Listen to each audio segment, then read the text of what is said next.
Assalamualaikum warahmatullahi wabarakatuh. Selamat pagi anak-anak. Berjumpa kembali dengan saya dalam mata pelajaran Bahasa Indonesia kelas 9. Bagaimana kabarnya hari ini?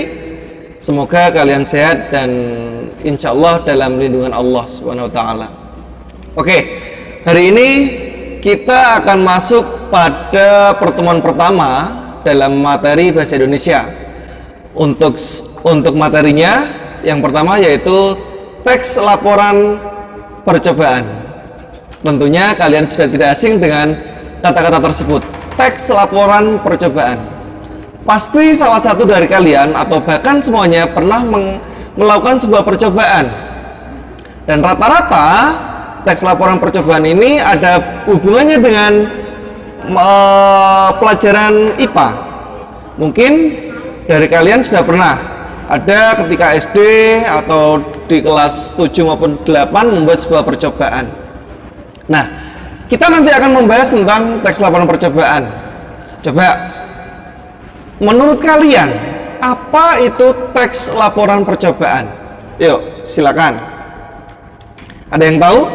Oke, kalau memang tidak tahu, coba kita urai bersama. Dilihat dari pengertian, yaitu ada teks, ada laporan, dan ada percobaan. Oke, teks. Apa itu teks?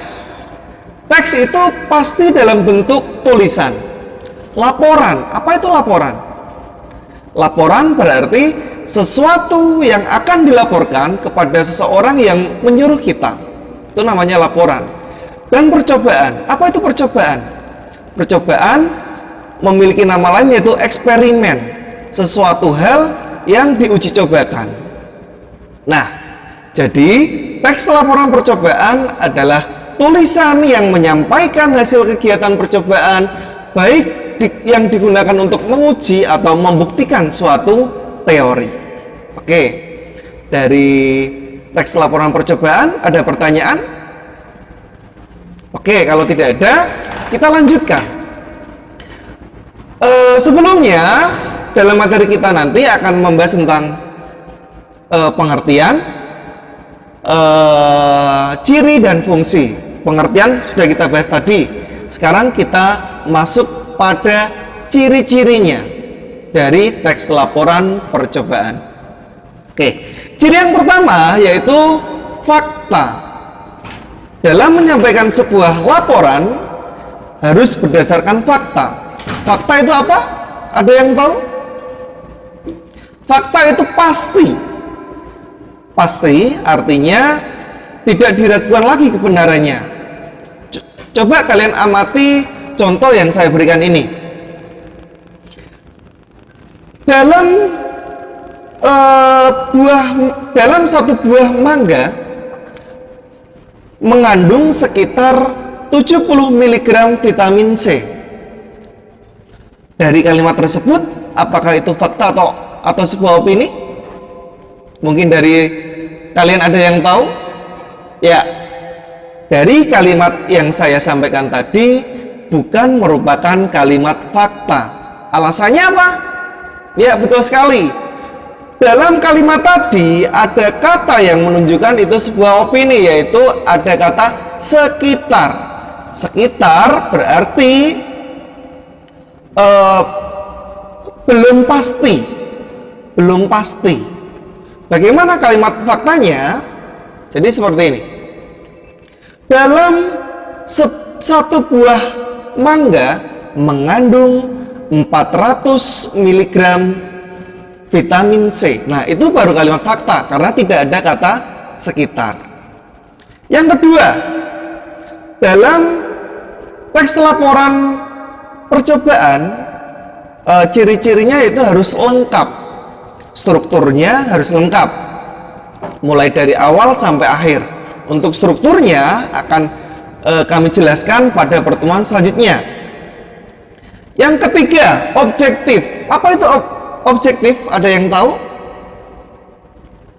Objektif adalah sesuai dengan kenyataan yang ada. Jadi misal, saya akan membuat sebuah teks laporan percobaan tentang percobaan pembuktian bakso yang mengandung boraks atau bahan-bahan kimia lainnya. Nah, dalam kenyataannya, misalkan saya mau menguji sampel dari beberapa bakso yang ada di Melongo atau di Jepara. Nah, tidak semua, ternyata dalam pembuktiannya tidak semua bakso itu mengandung boraks atau formalin. Maka kita harus sampaikan secara objektif sesuai dengan kenyataan yang ada. Nah, itu merupakan ciri-ciri dari teks laporan percobaan. Selanjutnya yang kita bahas adalah fungsi. Fungsi dari teks laporan percobaan. Yang pertama dan paling utama yaitu teks laporan percobaan itu memberikan informasi. Jadi setelah teks itu jadi, maka teks tersebut akan menjadi informasi bagi orang-orang yang belum mengetahuinya. Yang kedua, yaitu bukti. Dalam sebuah laporan percobaan atau teks laporan percobaan, tentunya kita harus melakukan percobaan dulu. Tidak mungkin kita langsung membuat teksnya, maka itu salah besar. Ingat, sebelum membuat teks laporan percobaan, kita harus membuat percobaan terlebih dahulu. Nah, itu merupakan salah satu bukti dalam sebuah teks. Yang ketiga, sebagai dokumentasi. Ingat, dokumentasi itu berupa data.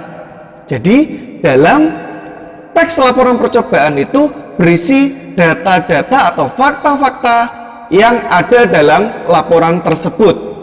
Jadi tidak boleh direkayasa, karena seperti yang saya sampaikan tadi, harus berupa fakta dan objektif menurut ciri-cirinya. Selanjutnya, fungsi dari teks laporan percobaan untuk memecahkan sebuah masalah. Tentunya dalam sebuah teks laporan percobaan atau dalam sebuah percobaan pasti ada hipotesis. Ada yang tahu hipotesis itu apa? Hipotesis itu adalah dugaan awal.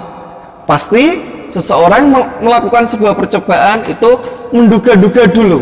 Ini kenapa kok seperti ini? Oh, pasti seperti ini.